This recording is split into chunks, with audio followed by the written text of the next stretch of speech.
Queridas, queridos, vamos a continuar con nuestra lectura y estudio de Michel Onfray. Ay, aquí está. Mientras leemos Michel Onfray, El crepúsculo de un ídolo, bueno, les he puesto esta presentación que hice con este pequeño libro que tengo junto a mí. Digo pequeño, es sarcasmo, está enorme. Ajá. Es una, ¿cómo se llama? Memoria fotográfica. Ajá. Y en esa memoria fotográfica se ven reflejados muchos de los hechos que el mismo Michel Onfray refiere en Freud, El crepúsculo de un ídolo. Ajá. Déjenme ver porque aquí está. Ya, no encontraba yo el play, digámoslo así, para poner la presentación automática. Nos habíamos quedado en, así dice, la página o posición 1447. Hemos leído no mucho. Yo le calculo que alrededor de 100 páginas, pero es un libro de crítica hacia Sigmund Freud, hacia el psicoanálisis, pero es una crítica que se levanta muy desde la subjetividad de Michel Onfray. Ajá. Cuando digo muy desde la subjetividad, quiere decir, no es una crítica, digamos, que se sostenga al momento de querer abarcar el psicoanálisis. Ajá. Aún así, llama mucho la atención. Y entonces, ¿por qué en un canal de YouTube dedicado a estudiar psicoanálisis vemos esta crítica? Bueno, queridas, queridos, es justamente ¿cómo decir? eh, no solo mi postura, sino también la posición del psicoanálisis. Ajá. Eh, Pese a que supuestamente el psicoanálisis no tiene nada que hacer para el año 2010, fecha de publicación del texto que estamos estudiando, aún así, Michel Onfray dedica un texto de crítica directa y un tanto personal, un tanto injustificado. Ajá. Al momento, el mismo Michel Onfray no ha definido el psicoanálisis y ya vamos en la segunda parte. Ya debería él más o menos decir, esto es el psicoanálisis. No lo ha hecho. Ajá. Simplemente se dedica a señalar, entre otras cosas, el poco cariño que le tenía Freud a sus padres, supuestamente. Ajá. Es ahí donde nos habíamos quedado, una especie, digamos, de acusación, digamos, de drama familiar traducido en teoría psicológica y que Freud generaliza.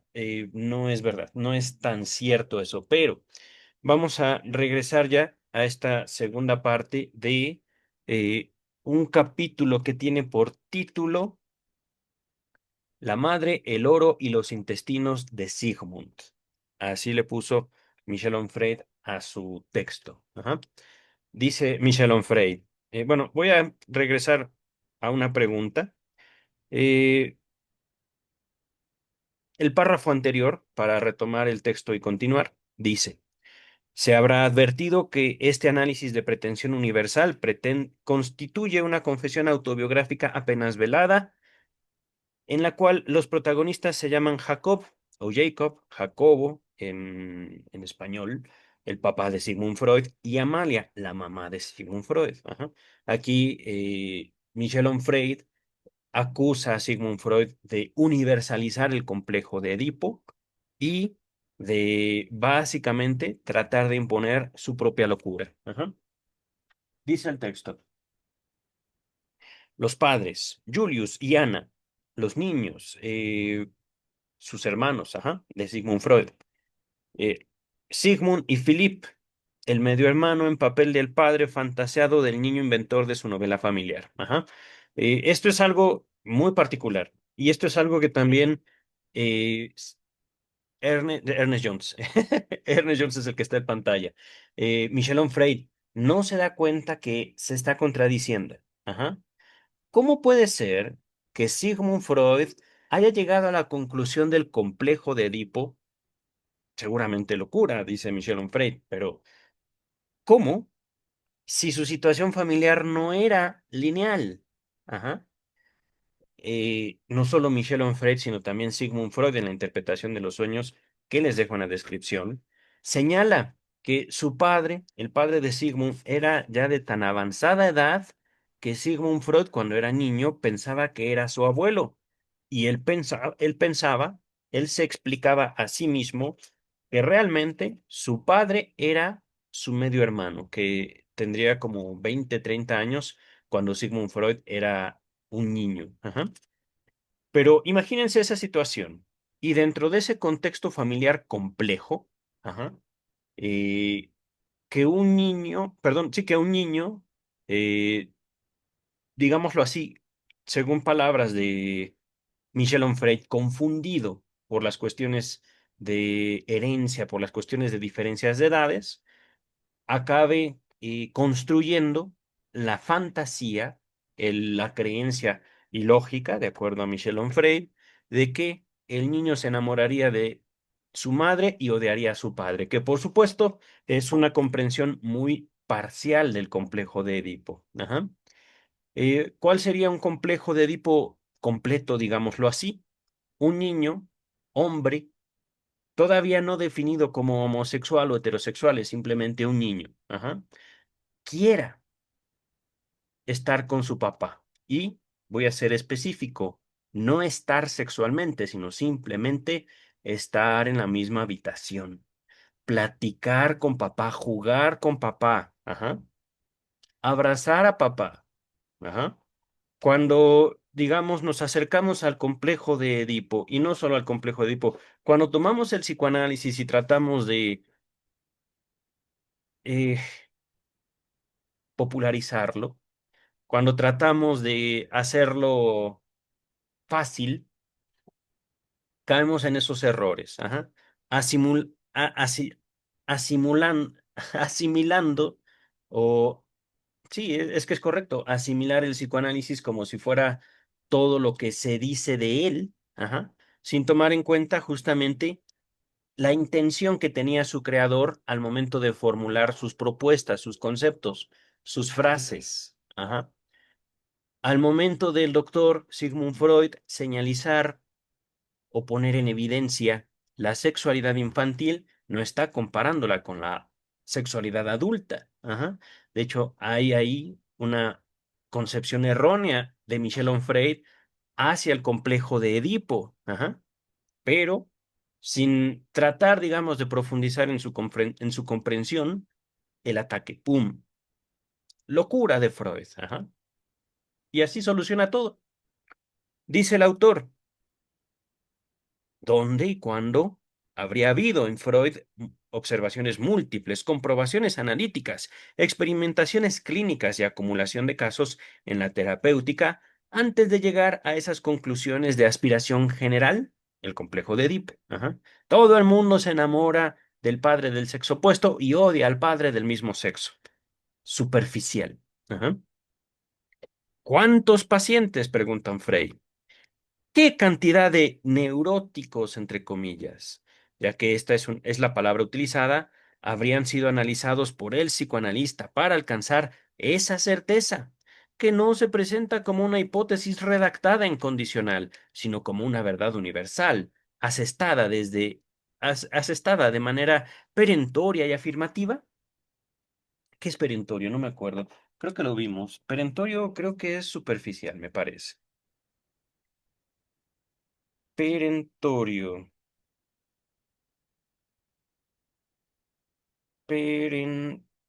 Perentorio, significado. Concluyente, definitivo. Ajá. Ok. Dice, continúa el texto ahora sí. Basta con que el padre sea viejo, que haya humillado a su hijo al predecir que nunca llegará a nada, que haya sido lo contrario de un héroe el día de una humillación antisemita no vengada, no pagada con violencia. Ajá. Que haya infligido a ese mismo hijo en su más tierna infancia la herida narcisista de un hermano menor y luego de una hermana para que se lo castigue imaginándolo engañando por un hijo de su primer matrimonio, joven, tan fogoso como la madre de aquel niño, y que un día se teorice para la humanidad entera una novela familiar, entre comillas, convertida en concepto fundamental del psicoanálisis. El complejo de Edipo es el concepto fundamental, querido Frey. ¿En serio? ¿Y qué tal? Y de hecho, esta pregunta se la hice al mismo doctor Freud, obviamente no en físico, no en una inteligencia artificial pidiéndole, léete todos los textos de Freud y luego me contestas como Freud. Eso no es posible, porque no es lo mismo leer el texto de una persona que hablar con esa persona, que ser esa persona. Ajá. Mm.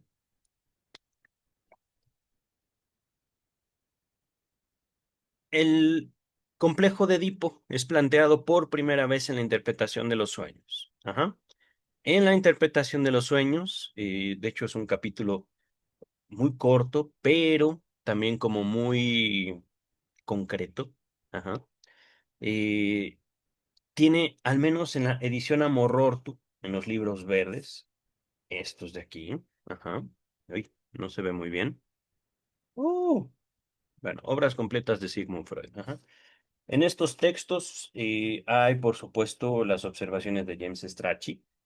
Y en ese capítulo sobre el complejo de Edipo hay un montón, digamos, de ataques, no de afuera, sino de adentro del círculo psicoanalítico hacia la teoría del complejo de Edipo. Esto plasmado en la interpretación de los sueños, que les repito, se las dejo en la descripción. Ajá. Pero ¿por qué les menciono esto?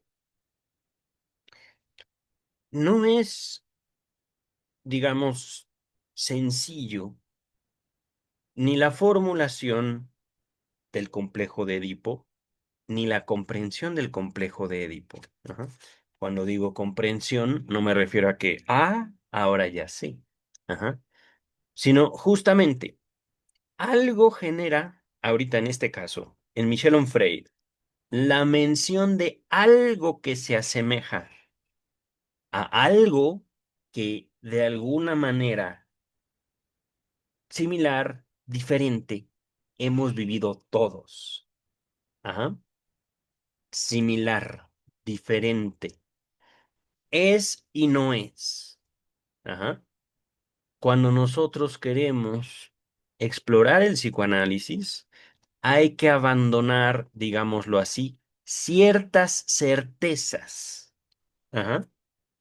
Primero que nada. Y esto es algo que podría enriquecer muchísimo, no solo, digámoslo así, la actividad clínica, la actividad con pacientes, simplemente su experiencia humana. Pregunten. ¿Qué quieres decir con esta palabra? Explícame. Oye, pero pues, es que estoy hablando de papá. Tú y yo tenemos el mismo papá. Sí, pero así como lo estás diciendo, pareces esconder cierta información que no te estoy entendiendo de manera directa. Pero si solo dije papá, sí, sí, sí, pero lo dijiste así, así, así, así, así. Ajá. Es algo que no solo lo escuchan ustedes, estoy poniendo simplemente la palabra papá. Ajá. Cualquier palabra. Y eso es lo delicioso del lenguaje, lo delicioso de la experiencia analítica, lo delicioso del psicoanálisis. Cualquier palabra puede esconder significados, dependiendo de su uso, dependiendo de su contexto. Y eso, por supuesto, Michel Onfray no lo puede mencionar. Ajá. Usa palabras curiositas, usa palabras que yo no estoy tan acostumbrado, pero tras, digámoslo así, el complejo de Edipo, lo que se oculta es el deseo infantil. ¿Deseo de qué? Ese es el punto. De todo y al mismo tiempo de lo imposible. Lo voy a poner de la siguiente manera para que ustedes vean cómo se puede dimensionar la sexualidad infantil de una forma completamente diferente a como lo entendemos como adultos. Un niño, una niña, apenas puede mover su cuerpo, apenas puede hablar y va a pedir que mamá y papá nunca, nunca, nunca se separen de él, en caso de que haya mamá y papá. Ajá. Puede solo haber un cuidador. Es más, ni siquiera tener una relación de sangre con su cuidador. Un niño, una niña en una situación de orfandad, pero que es acogido, es cuidado dentro de un orfanato. Ajá. Y solo hay un cuidador, hombre o mujer, adulto o joven, como ustedes quieran, pero solo lo conoce a él o a ella. Ah, bueno, pues tú no te puedes ir. Oye, pero solo voy al baño. No, no te puedes ir, dice el niño, dice la niña. Ajá. ¿En qué sentido esto se podría entender como una manifestación de la sexualidad? Justamente si comprendemos la sexualidad como no solo una relación de mí con los demás, sino de mí con mi propio cuerpo. Ajá. Es ahí donde podemos colocar la obra de Freud. No es una cuestión de sexo, coito, pum, no. Es todo lo que está detrás de todo esto. Por ejemplo, algo que menciona Freud como una manifestación de la sexualidad en los mitos es, por ejemplo, el mito de Cronos devorando a sus hijos. Cuando escuchamos historias de niños, ¿qué impresión nos causan? ¿Qué comprendemos de la historia? ¿Qué comprendemos de nosotros? ¿Qué comprendemos del mundo? ¿En dónde se coloca la narrativa? Ajá. No por nadie más, sino por los niños. Y eso en un proceso de construcción de su relación con su cuerpo y con el mundo. Y el puente entre su cuerpo y el mundo siempre serán los cuidadores. Ajá. Ahí es donde colocamos el complejo de Edipo, no como un quiero cogerme a mi mamá y quiero matar a mi papá. Es más complicado, es más rico y es, por supuesto, mucho más humano que algo así. Ajá. Cuando digo humano, es decir, mucho más, ¿cómo decirlo? Con muchas más caras. Tiene una infinidad de caras, de formas. Está vivo. No es una caricatura que digamos, ah, por ejemplo. Esto es un hombre. ¿Hoy se ve? No, no se ve. Uh, bueno, es una caricatura, es un dibujo con bolitas y palitos. Y yo quiero decir, esto es un hombre, ¿no? Esto de aquí. No se ve, trae mucha luz. Mm, Creo que por ser solo una pluma es difícil de verlo. A ver. Uy, no, no se ve. No se ve, queridas, queridos, es un dibujo con bolitas y palitos. Ajá. Decir eso es un hombre. O esa fotografía, ese es Freud. Y solo ese es Freud. Ajá. La realidad es distinta. Ujú. Dice el texto, aquí tenemos, por tanto, el método de Freud puesto en evidencia. Una realidad, dice Michel Onfray. A partir de uno mismo, teorizar para la totalidad de los hombres. Pero, al hacerlo, volver al punto de partida. Porque en definitiva, uno nunca se alejó de sí mismo. Ok, bueno, si eso es Sigmund Freud, de acuerdo a Michel Onfray, podemos aceptarlo. Ajá. Pero de que eso sea Sigmund Freud, es más, léanlo y cuestionen lo que yo les he explicado ahorita del complejo de Edipo. Ajá. Dice el texto, la novela familiar constituye, en efecto, un excelente concepto operativo, puntos suspensivos, pero solo para Freud. ¿En serio? Ok. Al igual lo veremos que el complejo de Edipo. Otro magnífico hallazgo conceptual, pero únicamente para etiquetar la patología de su autor. Ok, está bien. Porque miren, es que ese es el punto. Mm, Ahorita, Michel Onfray pretende ser el experto que nos va a decir a toda la bola de humanos crédulos e inocentes lo que escribió Sigmund Freud. Está bien, Pues respetable en cuanto a una propuesta, pero ¿por qué pretende eso Michel Onfray? Decirnos la verdad. Digo, es definitivamente un ejercicio de ego, ciertamente, pero no solo eso, queridas, queridos. Es que la verdad sobre otra persona es todavía más, ¿cómo decirlo?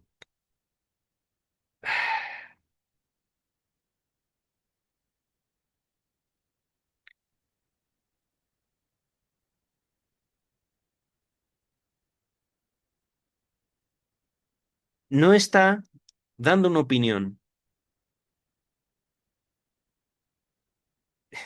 Básicamente, me cuesta trabajo decirlo. Está diciendo, todos son tontos, particularmente Freud, pero nadie se había dado cuenta de esto, excepto yo. Y así habla de patología. Ok, está bien. Bueno, ¿qué le vamos a hacer? Dice el texto. Freud toma su caso por una generalidad. Esta es, por tanto, la clave de la epistemología freudiana. Epistemología, digamos, el camino para llegar al conocimiento. Ajá. La extrapolación de una teoría universal a partir de una aventura personal. Ok. Se contrasta, se constata ese fenómeno de extrapolación con la teoría del hijo predilecto, expuesta en el texto Un recuerdo de infancia y poesía y verdad. Se los dejo en la descripción.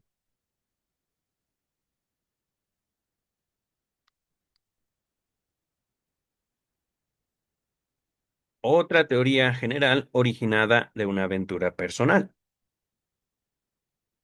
Recordemos la tesis, que también está en la interpretación de los sueños. El niño preferido por su madre está dotado de una inmensa fe en sí mismo, capaz de hacerle realizar cosas grandes en el futuro. Ahora bien, Freud fue el hijo preferido de su madre. En consecuencia, etcétera. ¿What? Ok. En efecto, mientras que su padre parece no haber sido otra cosa que el castrador que profetizaba que su hijo no llegaría a nada en la vida, la madre siempre pensó y dijo lo contrario.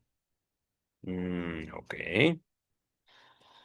Todo comienza con el nacimiento, primer oráculo. Cuando llega al mundo, Freud tiene un abundante pelo negro, característica que pasa entonces por un signo del destino, pues un gran renombre espera siempre a alguien tan peludo. La cosa parece tan digna de ser inmortalizada que Freud consigra en su gran libro científico La interpretación de los sueños. A menudo le contaron, en efecto, entre comillas, que una vieja campesina que profetizaba a mi madre la buenaventura del recién nacido le dijo que había echado al mundo un gran hombre. Cierra comillas. Algunas líneas más adelante. Abre comillas. Mi manía de grandeza vendrá de esa fuente. Cierra comillas. Página 229, volumen 4 de la Standard Edition.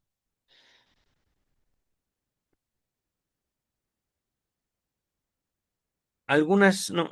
El gran hombre no responde, pero al menos, cosa útil para nuestra psicografía. Psicografía. Ok. Confiesa a la vista de todos ese deseo de grandeza que lo lacera. ¿Por qué me río, queridas, queridos? Es que el autor parece queriendo ocultar su empeño de ser psicoanalista. Psicografía, ¿qué es eso, queridas y queridos? ¿Eso existe? Yo no lo conozco, no había escuchado bien esa palabra.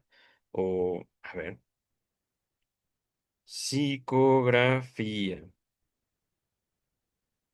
Mm, no. Eh, Es una respuesta que brinda la IA de Google. En marketing, bueno, la psicografía tiene dos significados principales. En el marketing es el estudio de las actitudes, intereses, estilos de vida y valores de los consumidores para entender sus motivaciones de compra. En el ámbito de lo paranormal, así está escrito, bueno, no sé si lo puedan ver. No, no pueden. En el ámbito de lo paranormal se refiere a la escritura automática realizada por un medium. Ok. ¿Y qué quiere decir Onfray con esto? Yo creo que lo primero, ¿no? Es como un estudio de la psicología, un estudio psicológico, un estudio psicoanalítico de Michel Onfray hacia Sigmund Freud. Ajá. Donde se cree, finaliza la explicación de psicografía sobre el medium que escribe automáticamente, donde se cree que las palabras provienen del subconsciente, espíritus o fuerzas sobrenaturales. Eso sería interesante de estudiar en otro momento. La relación, digamos, del psicoanálisis con la magia y el esoterismo, pero en otro momento. Dice el texto ahorita, eh, todo prosigue con la infancia. Segundo oráculo, hacia los 11 o 12 años, en un café del Prater, donde está con sus padres. Un hombre va de mesa en mesa y, por una moneda, improvisa un cumplido en verso en el que anuncia al niño que bien podría llegar a ser un ministro. Puntos suspensivos. Muy bien. En palabras de Freud. Muy bien recuerdo, aún hoy, la impresión que me hizo esa segunda profecía. Ok, es que, miren, eh, mm, voy a dejar que el texto continúe. De hecho, durante algún tiempo considerará la posibilidad de estudiar derecho para dedicarse a la política. He aquí, pues, a alguien predestinado desde su nacimiento, según una vidente, a hacer grandes cosas para la humanidad. Pronóstico que en un café, cuando tiene 11 o 12 años, confirma un saltimbanqui al decir que podría llegar a brillar en la política. En un sueño de adulto, Freud aparece como ministro, puntos suspensivos. Recordemos que aquí el uso de puntos suspensivos es como Michel Onfray quiere decir, ya todo está dicho. Ajá. Freud fue un megalomaníaco que solo se pasaba inventando tonterías y trató de imponer esas tonterías al resto de la humanidad. Bueno, esa es tu opinión, querido. Pero, mm, en tu opinión, justamente, demuestras el propósito de tu dicho. Ajá. Dice el contenido. Amalia, la mamá de Freud, repetía habitualmente esas dos predicciones. No se conformó con decir que su hijo era la octava maravilla del mundo. Se lo mostró desde su más tierna infancia. Cuando la familia se marcha de Friber, tras la quiebra del padre, quiebra económica, mal administrador, y se instala en Viena, toma posesión de un piso de 3 dormitorios y un despacho, el padre de Freud, ¿vale? Siete miembros componen la familia. La madre asigna el uso exclusivo del despacho a su hijo, mientras que las otras 6 personas comparten el resto del espacio. En otras palabras, los 3 dormitorios, con lo cual 2 niños van en uno, otros 2 en el segundo y los padres al último. 2, 2 y 2, sí, pues. Así, Sigismund es el único que dispone de un espacio privado, sin padres, ni hermanos, ni hermanas. Ahora, queridas, queridos, tal vez va para allá Michel Onfray, pero ¿qué de malo hay en eso? Supongamos, Sigmund Freud era el preferido de su madre. ¿Y eso qué? ¿Envidia, Michel Onfray? Ese es el punto, queridas, queridos. Las cosas así pasan. Queremos condenar a la humanidad. ¿Para hacer qué exactamente? ¿Qué ganamos? ¿Qué gana Michel Onfray? Que nosotros digamos, ay, sí, qué mala madre. Eh, pues ya fue, hombre, hombre, mujer, niño, quimera. Eso ya fue.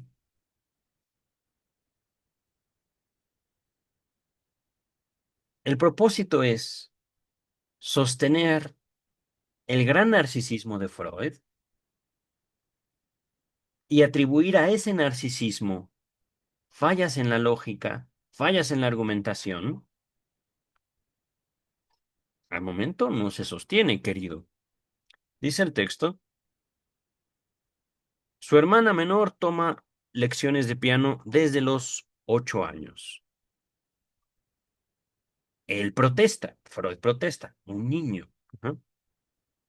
El ruido lo molesta y le impide estudiar, probablemente para llegar a ser un gran hombre. La madre reacciona de inmediato. Las lecciones se interrumpen. En lo sucesivo, nadie tendrá derecho a aprender a tocar un instrumento.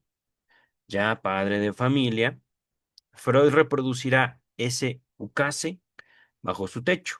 Nada de música en el 19 de la calle Vergás. A él, por otra parte, no le gustaba. La música era el coto privado de su madre y al margen de ésta, nadie debía complacerse con ella. Ok. ¿Cómo podría Freud entonces no escribir una teoría de su práctica, una doctrina universal nacida de su propia experiencia y redactar en el mármol psicoanalítico el texto, un recuerdo de infancia en poesía y verdad, esta serie de verdades presentadas como indiscutibles? El hecho de haber sido el hijo predilecto predispone a ser un, entre comillas, conquistador. Mm, preguntan Freud, ¿un conquistador? La certeza de haber sido amado genera en el adulto la convicción de un inevitable éxito futuro, y esta seguridad crea entonces las condiciones del éxito que no puede dejar de acaecer, de ocurrir. Mm, Se produce la misma extrapolación entre su sentimiento subjetivo, al nacer su hermano en 1857, y la teoría universal desarrollada en el texto sobre la sexualidad femenina que les dejo en la descripción.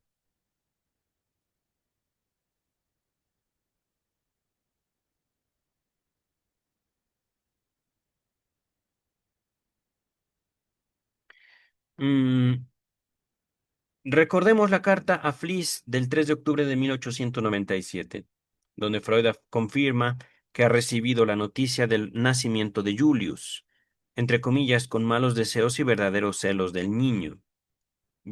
Perdón, malos deseos y verdaderos celos del niño, pues amenazaba la exclusividad afectiva entonces otorgada por la madre a su hijo único. La muerte prematura de la criatura genera en él una satisfacción inocultable. Sí. ¿Y qué? Es que, queridas, queridos, ¿qué es la vida anímica? ¿Qué es la vida emocional sino aquello de lo cual nosotros mismos podemos sentir vergüenza de nosotros mismos? Pero, ¿qué está queriendo decir Onfray? ¿Freud y su emoción no son humanas? Son más que humanas, querido. Es el ejemplo de lo humano. Dice el texto. mm,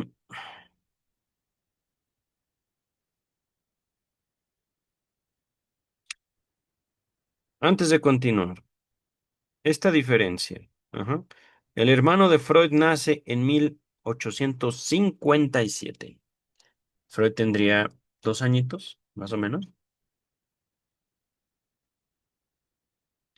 Y lo que está citando Michel Onfray, una carta de Sigmund Freud, no a su publicador, no a su revista internacional, sino una carta a su amigo. Ajá, Sigmund Freud y Wilhelm Fliess. La diferencia entre el tiempo de que su hermano murió, Julius, ajá, 1857 a 1897, 40 años. 40 años, una diferencia en la cual Freud recordó un evento de aproximadamente cuando tenía 2 años y se relacionó con ese evento, diciendo él, ya de adulto, es que sí, pude haber sentí satisfacción, ¿por qué no decirlo? Por la muerte de aquel que me iba a robar mi posición del amado, me iba a quitar el amor de mis padres. Pero se lo dice no a un texto, sino a un amigo. Ajá. No, no, no lo publicó Freud. Ya luego lo publicaron porque queríamos saber todo de Freud. Dice el texto, el análisis del recuerdo de Goethe en este texto que ya había citado en Freud, un recuerdo de infancia y poesía y verdad, que por cierto lo tengo por aquí. Poesía y verdad. Johann Goethe. Oh, poesía y verdad. Oh. De mi vida, poesía y verdad. Editorial Porrúa. Hermoso texto. No lo he leído todo, pero habrá tiempo para todo.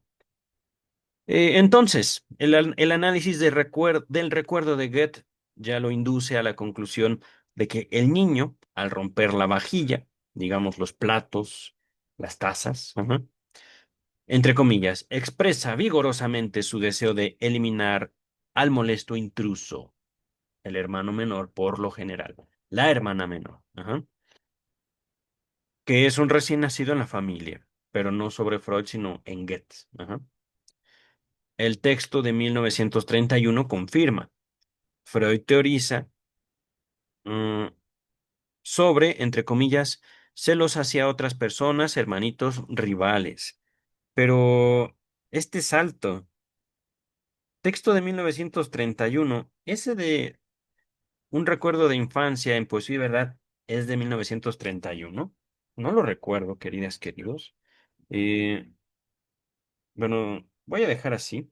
A ver, permítame un segundo. Debo tener mi archivo de acá. Sigmund Freud. No, este no es, está acá. 1931, a ver, no, no lo tengo por año. Sí,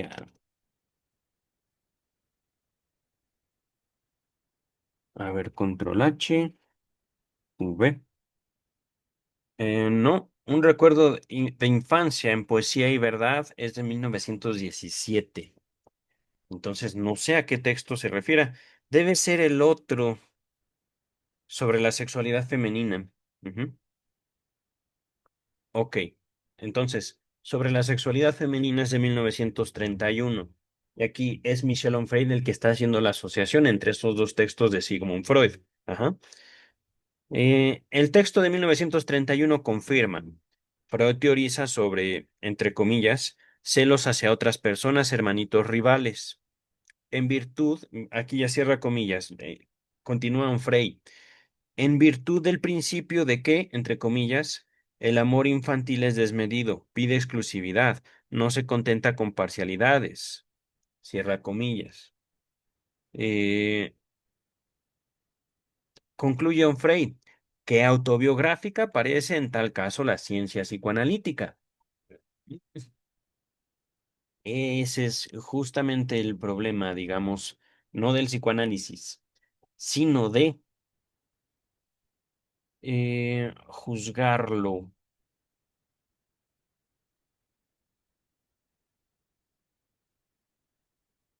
¿Cómo explicarlo, queridas y queridos? Es que Mm, ¿qué sería entonces el psicoanálisis? Michel Onfray propone eh, una identificación con Freud. Es que no, no lo propone así Michel Onfray. Mm. Michel Onfray propone El psicoanálisis es Freud, no está diciendo realmente nada nuevo. Pero, ¿por qué entonces, si Freud murió hace mucho tiempo, por qué sigue haciendo un eco en la cultura?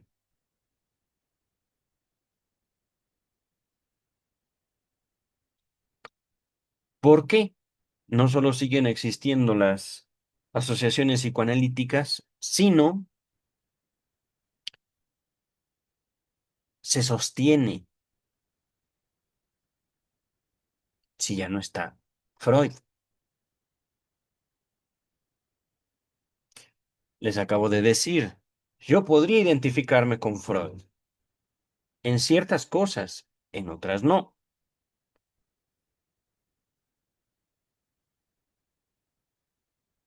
Mm, me quedo con esa interrogación. ¿Qué sería el psicoanálisis entonces? No solo para Michel Onfray.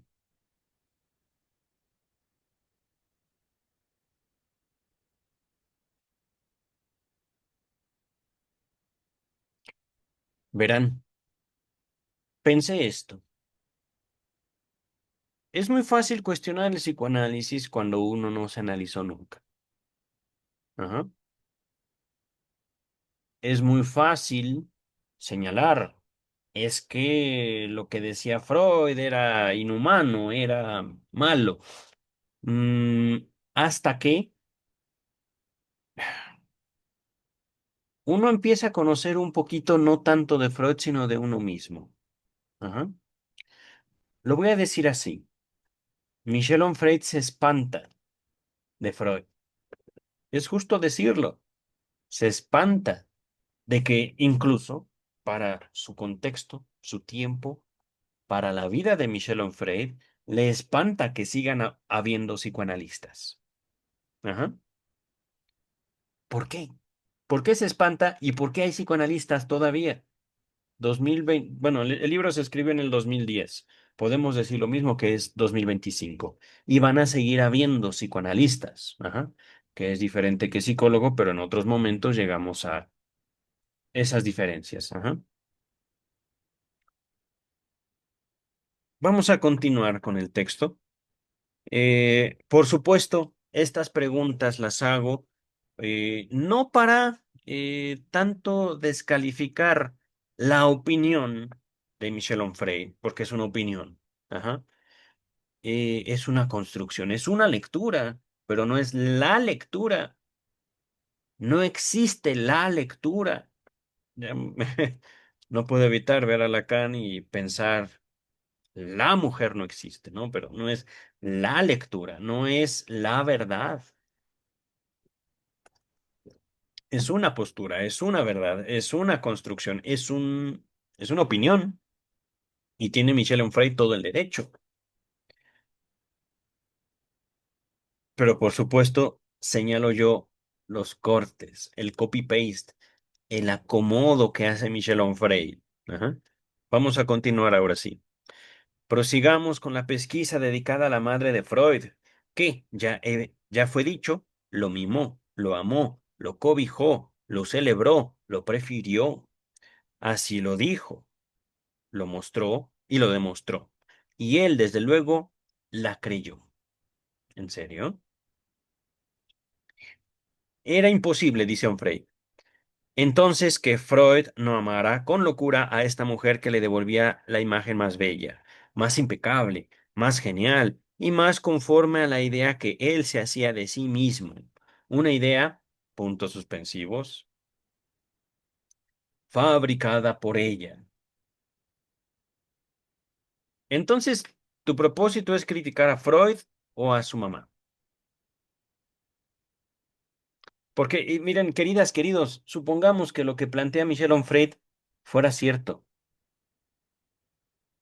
Supongamos. Sigmund Freud fue el único hijo mimado de una madre. Yo no lo creo. Dice el texto. De allí el anudamiento del lazo incestuoso. Bueno, ok. Ahí está la interpretación, sí, es ridícula del complejo de Edipo. Ajá. Querido Frey, ¿y si Freud también se había enamorado de su propio padre? ¿Y si Freud también había considerado a esa buena mujer que lo amó y lo mimó como su rival de amor? Mucho peor, mucho peor. Entonces Freud no es ni siquiera un dejo de humano. No, no, no, no, no, no, no, no, no, queridas, queridos. Eso enseña el psicoanálisis. No podemos de ninguna manera limitar la figura humana a una expectativa, ¿ah? A un deseo que ni siquiera es moral, es ridículo.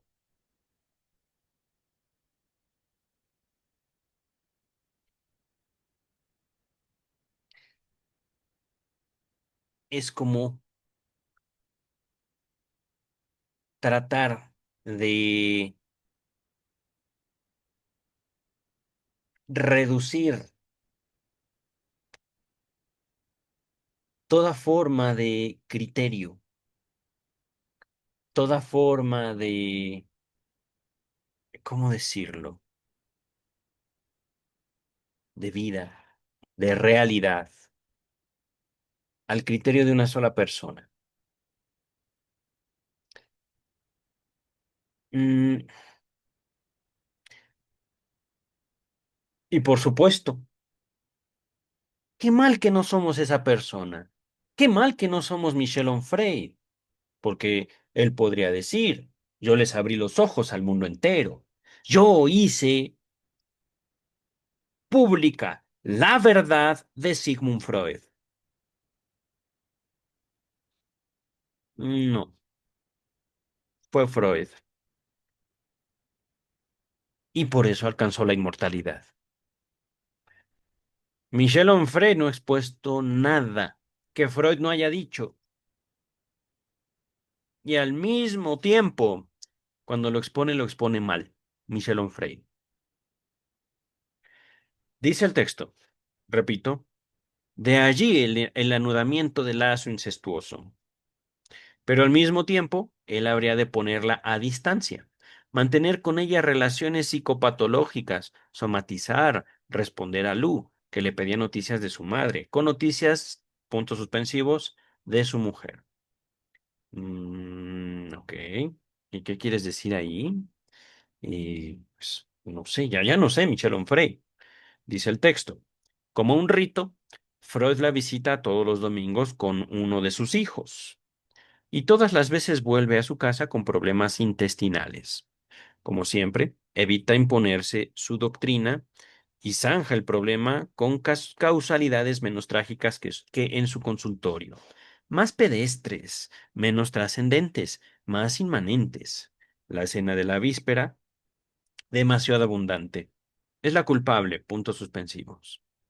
Sus cartas a Fliss permiten seguir la odisea de sus intestinos. Por ejemplo, el 31 de octubre de 1897, palabras de Freud. Ahora, bajo la influencia del análisis, trastornos gastrointestinales reemplazan con mucha frecuencia mis problemas cardíacos. Cierra comillas. Cuando regresa de su viaje a Roma el 19 de septiembre de 1901, le habla a su amigo de su, entre comillas, desarreglo gastrointestinal. Por otra parte, una carta a Abraham del 2 de abril de 1914 nos informa que en vacaciones con su cuñada Mina, en la Madre Tierra, que es la capital italiana, su mujer queda a cargo de los niños, puntos suspensivos.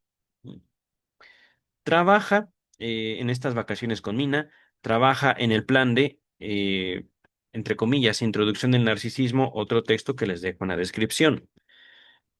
Leamos la carta de Sigmund Freud, Carl Abraham, 2 de abril 1914.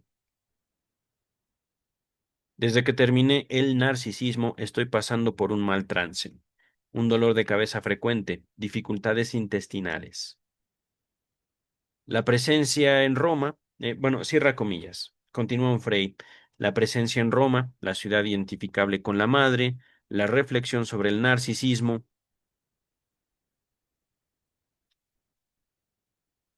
Ay, ¿dónde me quedé?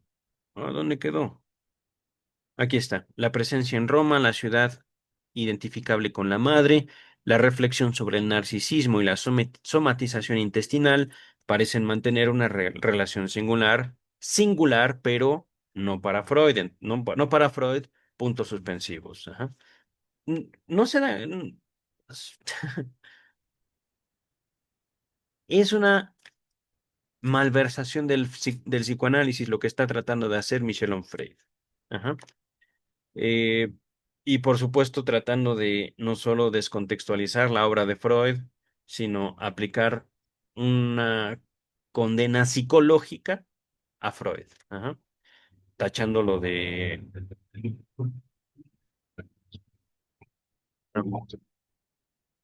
No sé si se grabó, pero fue un pequeño escándalo aquí, una moto muy escandalosa. Eh, es, digamos, una acusación de locura y de inconsciencia, de falta de aplicar sus propios preceptos a Sigmund Freud. Pero, ay, por favor, no hay ninguna coherencia. No en lo que dijo Freud, sino en lo que está escribiendo Freud. Es una, ¿cómo decirlo? Es que ni siquiera es acusación sin fundamentos. Es una malversación completa de lo que hizo Freud, de lo que escribió Freud. Dice el texto. La correspondencia con sus amigos rebosa de consideraciones sobre su, entre comillas, pobre Conrad, mm, nombre que daba a sus intestinos. Ok, eso no lo sabía. En 1910, el viaje a Estados Unidos se salda con trastornos intestinales.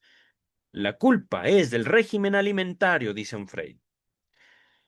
En 1914 teme padecer un cáncer y hace una consulta al respecto. 1915 se explaya con Ferenczi sobre sus problemas y los relaciona, puntos suspensivos, con el pan de mala calidad o con la pérdida de una suma considerable, 40.000 coronas, equivalente a 3.250.000 euros de 1910, a causa de la Primera Guerra Mundial. Pero como no se trate, pero mencionado con desgana, de, entre comillas, algún factor psíquico. 23 de abril de 1915, del que no se sabrá nada. La pista freudiana no puede convenir para explicar el caso Freud. Entonces, dicho de manera directa, yo, Michel Onfray, pude psicoanalizar a Sigmund Freud cuando Sigmund Freud no pudo psicoanalizarse. ¿Y de qué sirve? En serio, queridas, queridos, eh, primero, no está psicoanalizando. Segundo, está atacando una figura histórica. ¿Y para qué? Con, bueno, con el objetivo de atacarlo, con el objetivo de desacreditarlo, con el objetivo de decir, soy mejor que tú, o algo así. Ajá. Dice el texto, eh, con infinitas precauciones, Ernest Jones se aventura a hacer esta lectura coherente con la ficción psicoanalítica. Entre comillas, palabras de Ernest Jones, el biógrafo oficial de Sigmund Freud. Esas indisposiciones bien podían ser la secuela psicosomática de la neurosis que tanto había molestado a Freud antes y en el transcurso de su autoanálisis. Véase Vida y obra de Sigmund Freud, volumen 3, página 415. Pero mm, vamos a continuar. Es que me pregunto qué quiere decir Michel Onfray aquí, ¿para qué lo cita? Se advertirá el recurso al sustantivo, entre comillas, secuela. Secuela psicosomática de la neurosis que tanto había molestado a Freud. Em, queridas, queridos, estudios sobre la histeria. tanto una obra de Sigmund Freud como de Joseph Breuer o Breuer, ajá, se puede pronunciar como ustedes gusten. Breuer, como latinizándolo. Creo que se lee como Breuer. Ajá.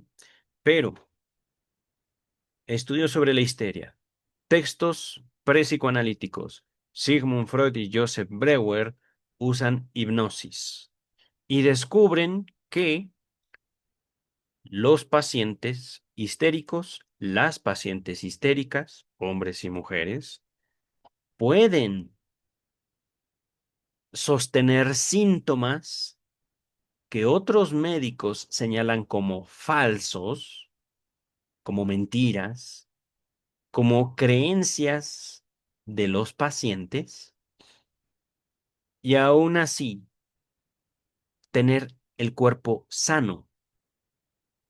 Ajá. ¿A dónde voy con todo esto? El psicoanálisis nace de la medicina, pero se independiza pronto al notar que toda enfermedad puede ser un derecho del enfermo, de la enferma. Ajá. Eso, por supuesto, no lo está diciendo Michel Onfray. Michel Onfray simplemente dice, es como esta acusación que se hace a la psicología y a los practicantes de psicología. ¿Cómo te puedes enojar? ¿No eres psicólogo? ¿Cómo puedes llorar? ¿No eres psicóloga? Terapéate. Lo está diciendo Michel Onfray de la siguiente manera. ¿Por qué Freud se enfermaba? ¿Mm? ¿Acaso el psicoanálisis no es para no enfermarse? No, no se trata de eso, querido Onfray. Queridas y queridos, la humanidad es más grande que la salud y la enfermedad.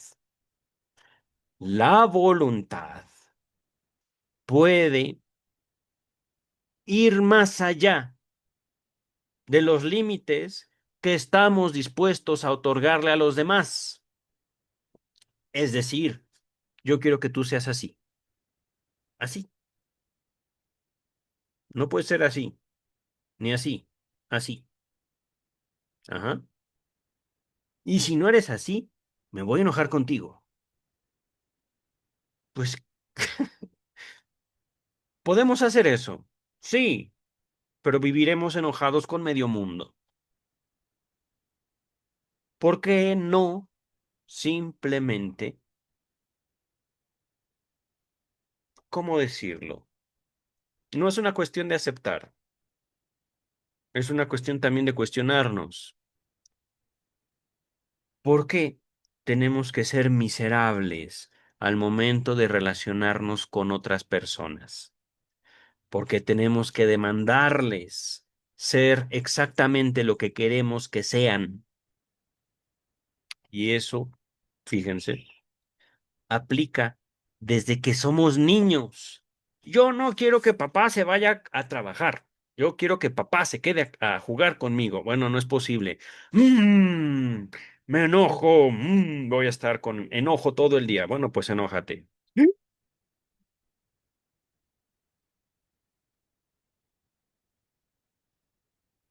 El mundo no se va a detener por nuestra frustración, queridas, queridos. Michel Onfray. A Freud lo amó su mamá. ¿Cuál es tu problema? Dice el texto. A ver. Ah, y también, Michel Onfray. Freud se enfermaba. ¿Cuál es el problema? ¡Y! Freud tuvo el atrevimiento de morirse. Maldito. Estoy jugando, queridas, queridos. Eh, es que en serio, ¿qué es lo que está esperando Michel Onfray de Sigmund Freud? Que no se enojara, que no atesorara el amor de su madre, que no muriera. que estuviera ahí para él, por ejemplo. Dice el texto. A ver. Estábamos en esto de que Ernest Jones había notado la secuela psicosomática. Ajá. Dice, repito, Michel Onfray, se advertirá el recurso al sustantivo secuela porque sin duda es preciso que Freud se haya curado de una, entre comillas, psiconeurosis muy grave gracias al golpe de genio de su autoanálisis. Lo está acusando de mentiroso otra vez. Ajá. Si los síntomas persisten mucho después de terminado este, no significa que la enfermedad continúe, ya que ha sido curada. No es más que una secuela. Ok, pues si es lo que tú dices, pues ¿qué te puedo decir, Onfray? Dice el texto. En realidad, Jones no se equivoca al indicar esa dirección. Los problemas intestinales obedecen a la psicopatología del personaje, y en ese plano el célebre paciente no tendrá jamás un respiro. Pues no. La hipótesis freudiana de una etiología de sus trastornos intestinales a raíz de la pérdida de una parte de sus economías, considerable, pienso yo, antes de la guerra había ahorrado más de 100.000 coronas austriacas. En consecuencia, le quedaban 70.000 a pesar de la crisis. Primera Guerra Mundial, ¿vale? Una crisis bastante fuerte. No parece de interés si se sigue a Freud en sus hipótesis teóricas sobre el equivalente entre dinero, el oro y la materia fecal, una doctrina que probablemente no seduzca a todos los proctólogos, pero que él defendía con la mayor seriedad. Y en este momento, queridas, queridos, en todo lo que leímos, ¿dónde está la sexualidad infantil? Señalada por Michel Onfray. En ningún lado, queridas, queridos, he sido yo quien señaló la sexualidad infantil. Pero para Michel Onfray todo es control. Todo es lo que Michel Onfray dice. Ok, ok. Tu opinión, hombre, tu opinión reina en tu vida. Y nada más. No hay más. No hay un... Ah, ahí está la verdad de Freud. No, queridas, queridos. ¿Estaba la vida emocional de Freud? Sí, estaba también el derecho a Freud de manifestar sus conflictos emocionales en síntomas. Sí, también, ¿por qué no? El psicoanálisis no es salud, salud, éxito y todo eso que tanto anhelan los americanos. No es eso, queridas, queridos. El psicoanálisis es vida y trasciende por mucho esta noción de salud y éxito. Dice el texto. Estamos a 3 páginas de terminar. Pensaba incluso dejar hasta aquí por hoy, pero vamos a acabarlo. En una carta, su madre se dirige a él con esta fórmula. Mi Sigi de oro. ¿Envidia, Humphrey? Ahora bien, las visitas semanales que le hacía ese Sigi de oro, burla, se transformaban sistemáticamente en problemas intestinales. ¿Y eso qué? Es que, miren, por algo también les menciono esta doble dimensión del complejo de Edipo. Generalmente no es una relación amor y odio puro hacia los dos miembros de la pareja edípica, padre y madre. Ajá. Generalmente es una relación compleja, amor y odio hacia los dos al mismo tiempo. Ajá.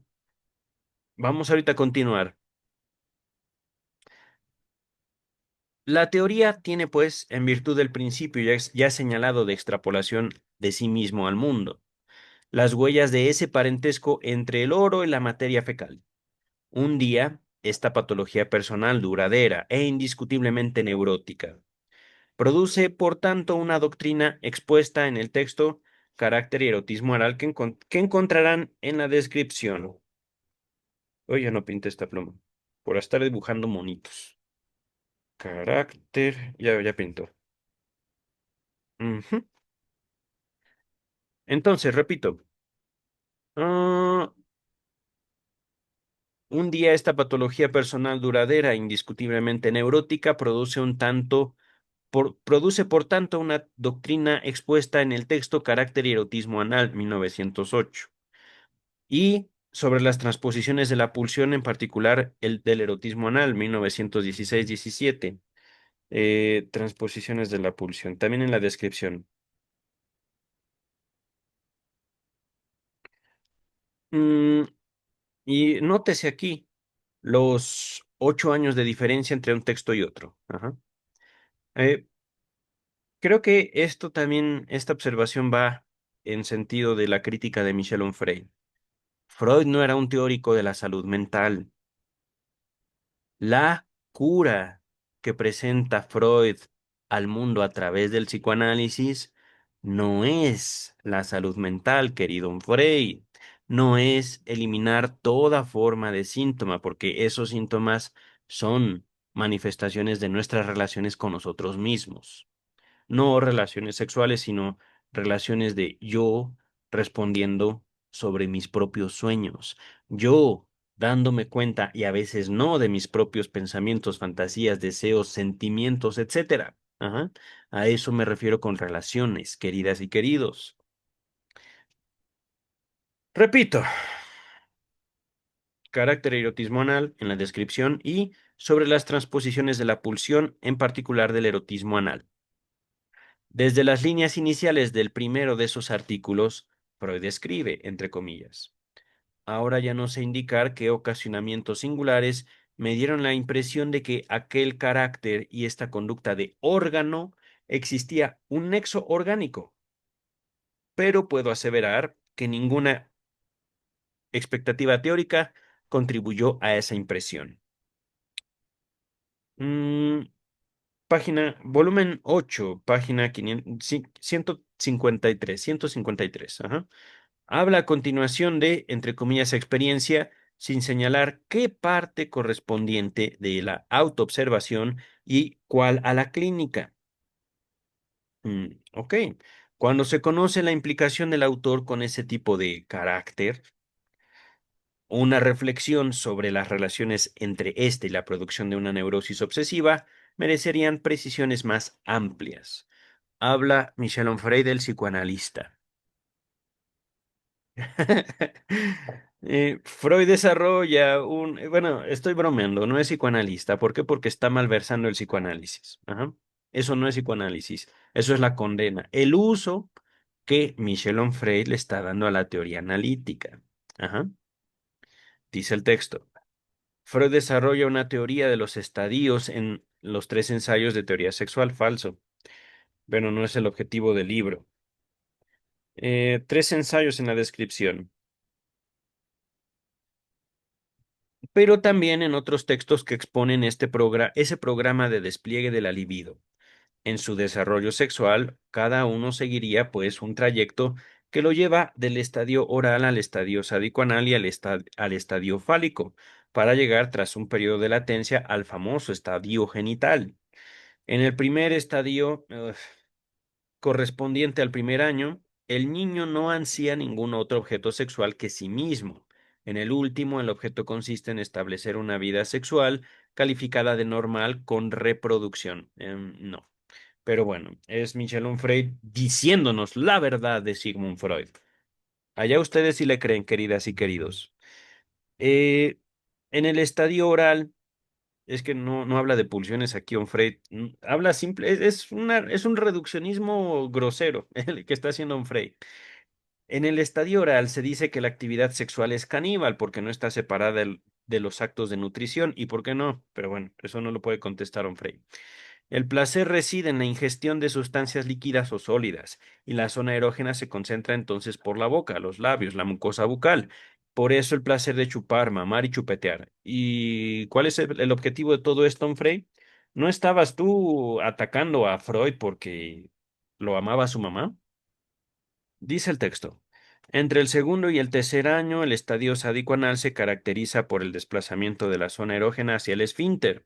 Se trata entonces, se trata ahora de aprender a controlar la deyección, es decir, hacer caca, ajá, lo cual supone una capacidad de decisión en lo concerniente a la retención y expulsión de la materia fecal. El niño asocia pues el placer a esas actividades. El hedonismo incumbe, entre comillas, ante todo, a la mucosa erógena del intestino. Véase, caray, yo pensé que eran los tres ensayos. Ah, es correcto, tres ensayos de teoría sexual. Página 180. La cuestión no pasa todavía por subordinar la función sexual a la reproducción, porque estamos en la organización pregenital. La, entre comillas, cloaca de la zona anal, cierra comillas, polariza la libido a la espera de un progreso hacia la genitalidad heterosexual. Mm, no sé. Ya no sé qué decirte, Onfrey. Eh, es que se está tomando un rodeo cuando desde el principio él dice no me voy a formar. Vamos a continuar, queridas, queridos, estamos a 2 páginas. A ver. En el control de su materia fecal, el niño comprende que puede decir sí o no, dar o retener, descubre su poder sobre el mundo, su autonomía, su independencia. En consecuencia, el excremento adquiere un valor, si no de uso, sí al menos de cambio, sabedor de que los padres lo esperan en la lógica del control y por lo tanto en la aparición de la limpieza. El niño puede jugar con él. La materia extraída de su vientre se le aparece como un pedazo de su cuerpo con el cual puede jugar. Todo el mundo conoce las tendencias coprófilas de los primeros años de una vida. Ya se convirtió en expositor de Freud, Michel Onfray, a pesar de que se le ha pasado atacándolo, pero dice el texto. Y es un mal expositor, por cierto, porque Freud, si hubiera querido exponer eso de manera directa, lo hubiera hecho. Hay toda una preparación, digamos, no teórica, sino más bien práctica. Dice el texto, el estadio fálico entre los 3 y 5 años marca la llamada tópica normal de la libido. Es que, miren, así se construyen los mitos, tomando a Freud y diciendo esto es Freud. Repito, el estadio fálico entre los 3 y 5 años marca la llamada tópica normal de la libido. La zona erógena concierne a los órganos sexuales y la sexualidad se torna intersubjetiva. ¿Pero por qué? Es el momento del descubrimiento de la diferencia de los sexos, los papeles del padre y la madre en la sexualidad y la procreación, el del complejo de Edipo, la angustia de castración para el niño y la envidia del pene para la niña. Volveré a ello. No sé si está hablando Freud o Frey, no sé. Ese tiempo corresponde también al establecimiento del superyo, la instancia del control social asociada a las fuerzas de coacción moral, social y ética. La salida del complejo de Edipo, cuyas modalidades especificaré asimismo más adelante, desemboca en un periodo de latencia entre los 6 eh, y alrededor de los 11 años. 4 años en las ediciones de carácter erotismo anal posteriores a 1924, durante el cual la sexualidad parece la menor de las preocupaciones del niño. La fuerza del Edipo genera una represión que explica esa latencia. Queridas, queridos, de repente el atacante se volvió discípulo, y mal discípulo, debo decir, pero discípulo al fin y al cabo. Y esto que está haciendo Onfray es exponer de manera más clara, menos pretenciosa que la exposición de Melanie Klein. Aunque no lo crean, queridas y queridos, y este es un descubrimiento que estoy haciendo ahorita en el texto de Michel Onfray, un crítico, un atacante al psicoanálisis. Michel Onfray está siendo más fiel a Sigmund Freud en este momento que Melanie Klein. Por eso dejé de leer a Melanie Klein. Y de repente este sujeto que dice Freud es un estúpido, mentiroso, bla, bla, bla, y se pone básicamente a copiar porciones descontextualizadas, sí, de eh, tres ensayos de teoría sexual y posiblemente estos dos textos, carácter y erotismo anal. A ver, déjenme ver. ¿Dónde está? ¿Dónde está? Tres ensayos de teoría sexual. Aquí está, carácter y erotismo anal y sobre las transposiciones de la pulsión, en particular del erotismo anal. Ahí, queridas, queridos, lo que Michel Onfray no puede distinguir es la palabra pulsión. ¿Qué es eso? ¿Quién sabe? ¿Y como para qué aclararlo? Ah, no, no es necesario. Ah, ok. Eh, dice el texto. A ver.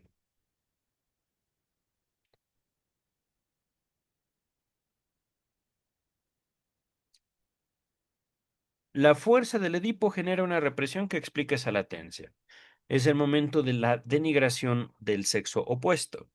La integración de las prohibiciones, la sublimación y, en otras palabras, el desvío de los instintos hacia caminos socialmente aceptables, el devenir racional del niño, la asimilación de los ideales de la civilización. El, el tiempo de la pubertad es el de la rebelión contra la autoridad, los padres, la sociedad, la religión, el orden social y moral. El cuerpo se modifica, la anatomía transforma al niño en adulto, con el trastorno inducido por esas metamorfosis corporales, los cambios. Ajá. La identidad sexual se revela problemática, la bisexualidad perturba al individuo. Puede haber un momento de experimentación homosexual sin que haya motivos para presumir que la persona ha de adoptar claramente la homosexualidad. El trayecto conduce a una identidad sexual nítida, pero en el camino no faltan las dificultades.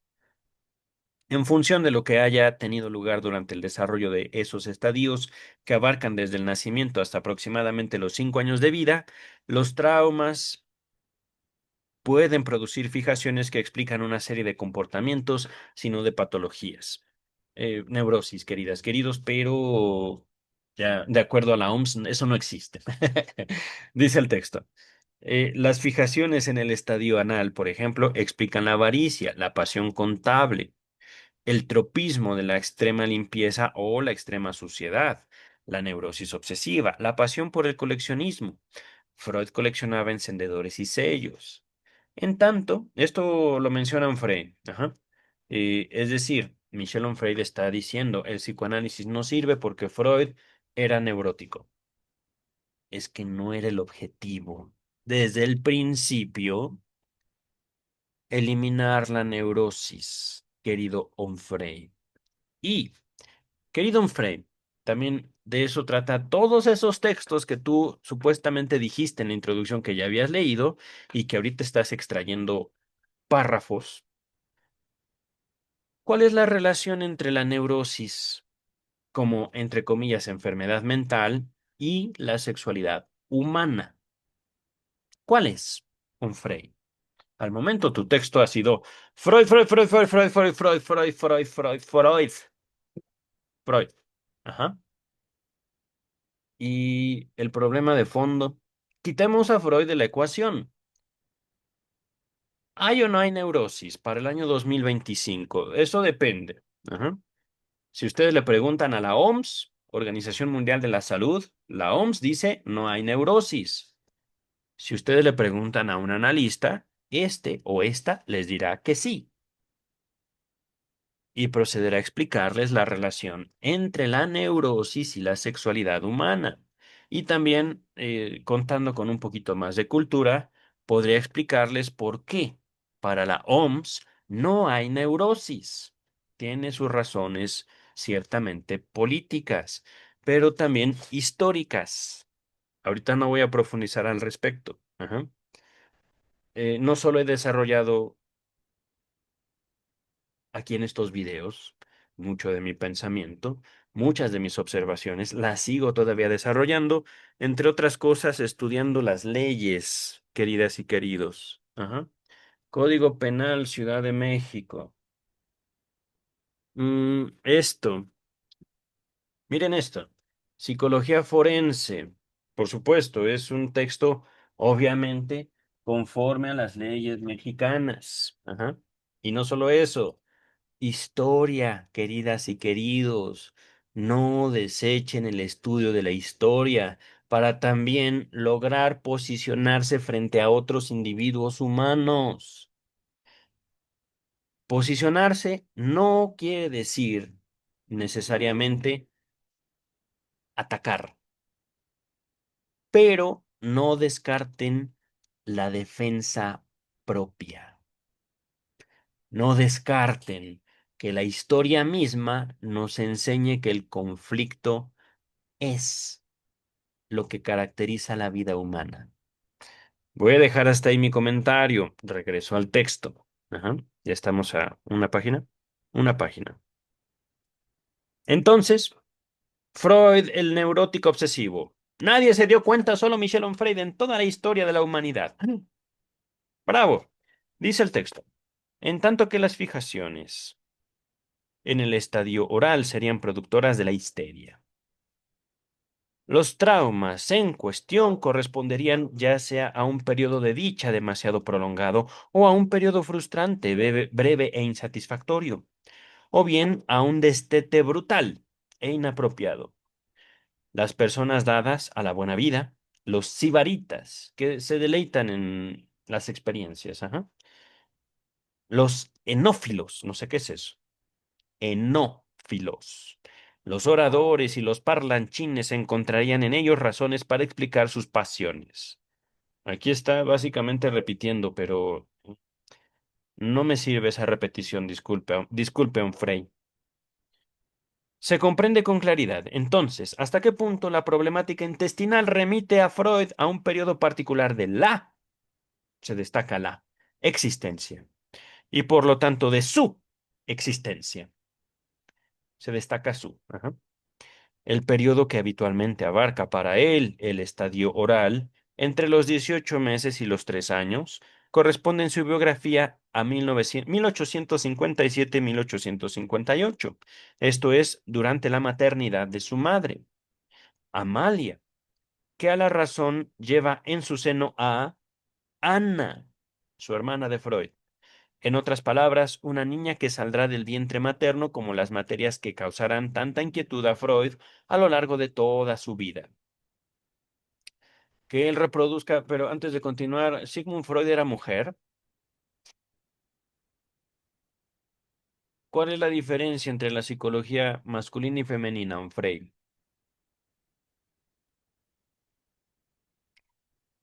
¿Cuál es la diferencia entre un sentimiento y una pulsión, Freud? Dice el texto. Que él reproduzca durante su existencia entera esa neurosis intestinal como un eco del vientre hinchado de su madre, alimenta una hipótesis psicopatológica, a cuyo respecto cada cual juzgará si merece ser defendida. La hipótesis se establece frente a las tesis mismas de Freud, siempre de suma pertinencia para explicar su propio funcionamiento libidinal. ¿Y cuál es ese, querido? Dice el texto. La materia fecal está dotada por consiguiente de un extraño valor, sobre la base de cuentos del folclore de la cultura muy antigua, pero también del sentido común y el habla popular.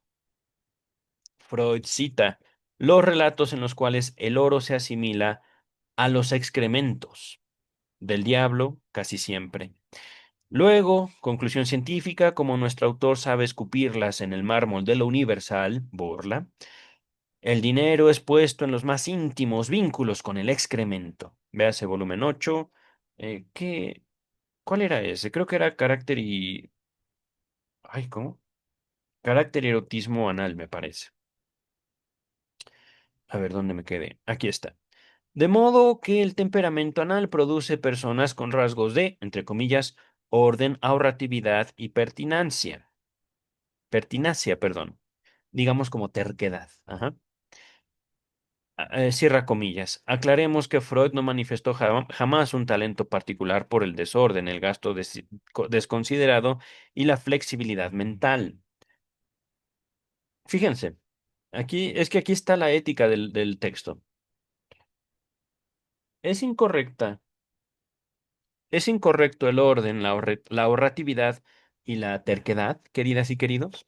es incorrecta, es mala por sí sola, porque se entiende, ¿no? Que si esto se asocia a la neurosis obsesiva, entonces es malo. Y Onfray no se cuestiona eso.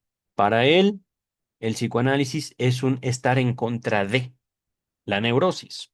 Ajá. Ah, hace no mucho tiempo leí en la biografía oficial de Freud. Y eso por ponerles un ejemplo, realmente hay que leer a Freud para poder sostener este argumento.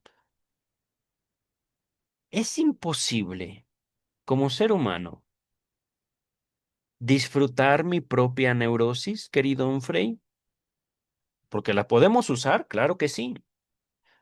La podemos usar, entre otras cosas, obsesivamente para tener ahorros, ¿no? Porque al parecer la neurosis obsesiva ahorra y colecciona y esas cosas son malas.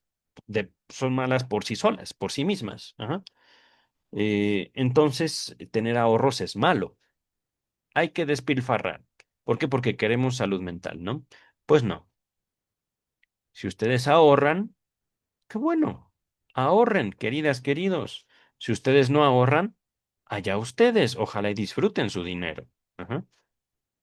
Dice el texto, eh, que un día el sigui de oro, entre comillas, de su madre pueda pensar una relación de equivalencia simbólica entre el material noble por antonomasia y el material más vil, entre el símbolo del poder, el metal con el cual se obtiene todo, y la materia fecal, símbolo de desecho, de lo que sigue siendo innoble tras la nobleza del proceso de alimentación.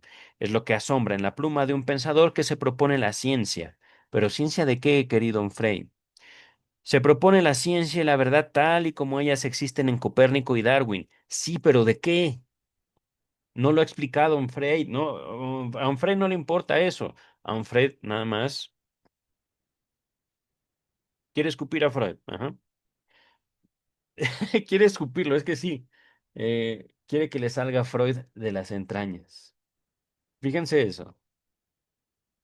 Dice el texto. eh, es que se me ocurrió eso.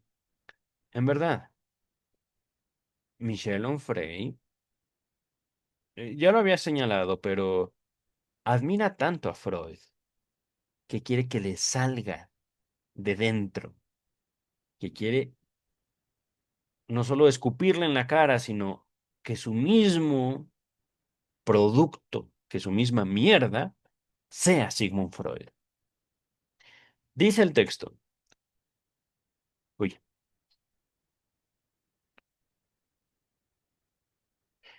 esta extraña correspondencia entre el oro y el excremento parece ser muestra de una mitología personal, y concluye el retrato de la relación que Freud mantenía con su madre.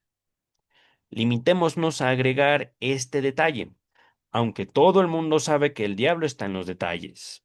Amalia muere el 30 de agosto de 1930. Ese mismo día, Freud escribe una carta a Jones, Ernest Jones, su biógrafo, en la cual confiesa que esa muerte le permite descubrir dos cosas en sí mismo. Eso es el psicoanálisis. Descubrir siempre cosas en uno mismo. Las cosas que descubrió. La primera, accede a una mayor libertad personal con el pretexto confeso de que su madre muere antes. Ya lo vimos en la biografía, pero no, aquí Onfray no está siendo honesto. Aquí está Onfray siendo un mentiroso. Michel Onfray. La libertad era para morir. Para ese momento, Freud no tenía una operación, tenía cerca de 50, 60, tal vez más de 100 operaciones en la mandíbula. Ya no tenía nada de esto de su cabeza. Al menos no natural, eran prótesis. Mi, Michel Onfray omite todo eso de aquí, pero dice el texto. Y por consiguiente, él no le afligirá su propia desaparición. Una configuración que temía desde mucho tiempo atrás, quizá después del diagnóstico de cáncer en 1923. ¿Qué quiere decir Onfray? Nuevamente, Freud malo, no la amaba. Amarás a tu padre y a tu madre. No, no es amarás, es, ¿cómo dice la Biblia? El mandamiento. Honrarás a tu padre y a tu madre. Y Freud no lo hizo. Bueno. No lo está diciendo Onfray, pero lo trata de decir. ¿Por qué? Porque si Michel Onfray, que ya no sabe si es filósofo, psicoanalista, psicoalgo o tal vez sacerdote, no sabemos, pero mal Freud, mal hijo. Ajá. Casi finalizamos, dos párrafos.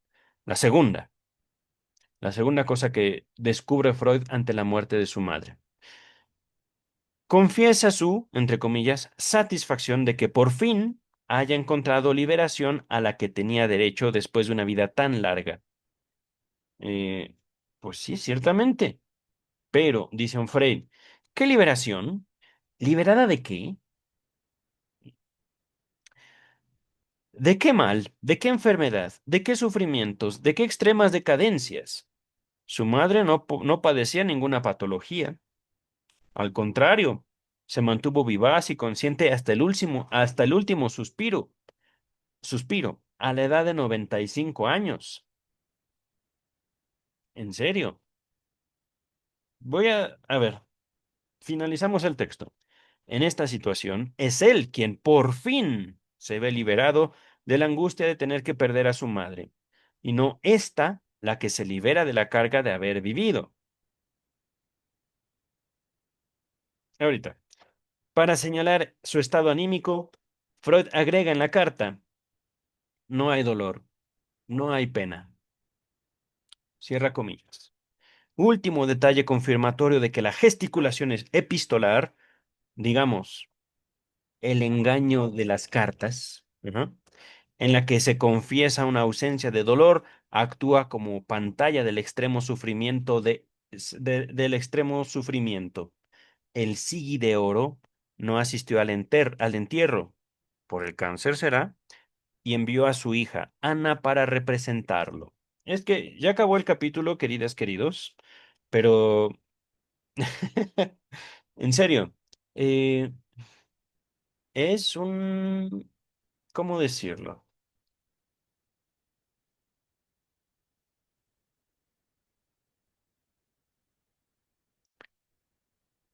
Es un texto no contradictorio, es de hecho muy directo.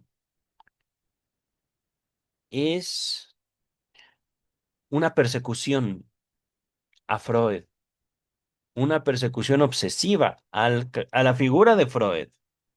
Ajá. Y yo me pregunto lo que hay detrás de esa obsesión. Es un deseo. ¿De qué naturaleza? No lo sé todavía. ¿Es agresivo? Sí, pero al mismo tiempo, básicamente, es como si se hiciera un sándwich con la obra de Freud, lo empezara a morder, lo escupiera, pero termina comiéndoselo. Algo. Y queridas, queridos, es la vida, no es tanto la figura de Freud. ¿Quién fue Sigmund Freud? Simplemente fue un ser humano. Pero, ¿qué dijo ese ser humano que provocó esta clase de reacciones? Ese es el chiste, descubrirlo. Ese es el chiste. Supongamos, el psicoanálisis era la relación de Freud pensando a Freud. ¿Ustedes se piensan a ustedes mismos? ¿Ustedes son capaces de descubrirse y redescubrirse cada día, reinventarse cada día? Así, llegar a un conocimiento de uno mismo que nos permita no decir esto es el psicoanálisis, sino esto es mi vida y voy a pelear por ella hasta el último suspiro. O esta es mi vida, querida, y hoy te digo adiós. O esta es mi vida, querido jefe, me voy. Después de 13, 20 años. O esta es mi vida, querido hijo, ya no puedo. Ya no quiero. Queridas, queridos, esos son pequeños ejemplos de frutos, efectos que el psicoanálisis ha tenido no solo en mí, sino en mucha gente. Ajá. No les hablo de salud mental. En ningún momento hay salud mental en el psicoanálisis. Hay otras cosas. Pero es eso, la relación que un ser humano puede tener consigo mismo, consigo misma, aún siendo pequeñitos, niños. Una relación que nos permite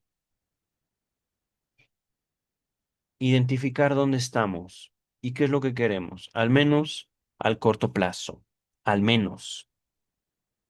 Pero eso también depende de uno, la sinceridad de uno. Y hay veces, eso también es posible, eso es algo que Michel Onfray no habla porque para él todo es universal. No leyó a Freud, al menos no el Freud que yo leí. Hay veces que el psicoanálisis no es posible. Así como debemos ser honestos y sinceros, no todo ser humano ama o es capaz de amar, porque eso se esconde tras el psicoanálisis. No que Freud enseñe a amar, no. El amor no se enseña, el amor se practica, ¿o no? Eso depende de cada uno. En fin, queridas, queridos, cuando digo el amor no es el sexo, por favor, no se vayan por ahí. No se engañen a ustedes mismos y no engañen a otras gentes. Y tampoco es un amor religioso, es un acto que puede o no ocurrir y que se basa por el narcisismo. Narcisismo bueno, narcisismo malo, defínanlo ustedes entonces, caramba. Pero sin narcisismo no hay amor. Y el narcisismo no como un acto, sino como un estado. Pero eso ya lo revisen el texto Introducción al Narcisismo que está en la descripción. Y ya luego hablamos, queridas, queridos, para hablar de narcisismo. Queridas, nos vemos, queridos, el próximo viernes, Vida y obra de Sigmund Freud. Estamos como a 2 videos de concluir uno de los capítulos más extensos de toda la biografía oficial, pero ya estamos en la recta final. Ajá. Cuídense mucho. Bye.